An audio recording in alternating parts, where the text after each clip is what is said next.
Next concept, which is Gauss law. Gauss law was given by Carl Friedrich Gauss, as you can see his portrait over here.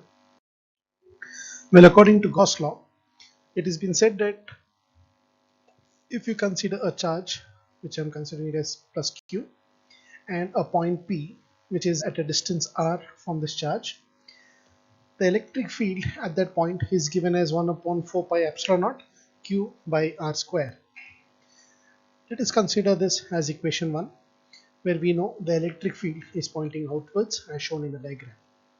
And now if you construct an imaginary sphere around this of the same radius, we can say the electric field due to this charge is radially outwards. Therefore, electric field into 4 pi r squared can be written as q upon epsilon naught.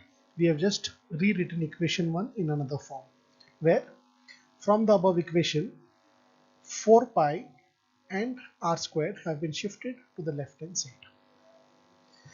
Hence, 4 pi r squared is the surface area of this imaginary sphere.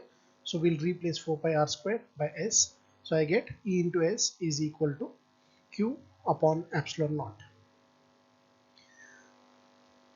Let us assume area vector shown by S over here.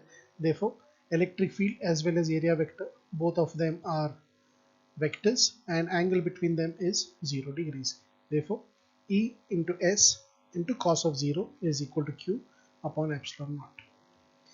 We know Es cos theta represents vector E dot vector S.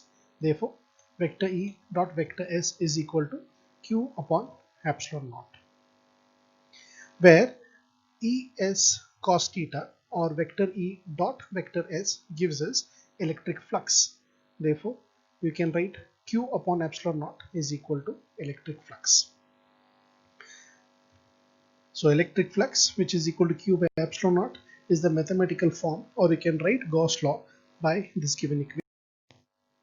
Hence, if you now consider a group of charges or a system of charges which are placed in space, and you now consider an imaginary sphere around them, the total electric flux should be given as Q1 plus Q2 plus Q3 plus Q4 up to Qn divided by epsilon naught, which is written as summation of Q upon epsilon naught. Hence, Gauss law can be written as summation of Q, which represents the total charge enclosed by the surface. Therefore, the total electric flux through any closed surface is 1 upon epsilon naught times the total charge enclosed in it.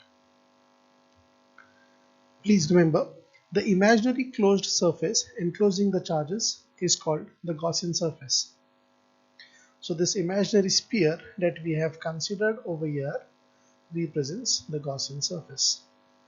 Second, this surface can be of any size and shape. Usually the surface is constructed for our convenience and we consider it to be of any size and shape, whose area can be easily found.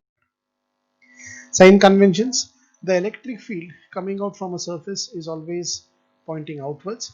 Hence you can say the flux leaving the closed surface is considered as positive, whereas flux or electric field lines entering into a body or into a surface or flux entering the closed surface is taken as negative.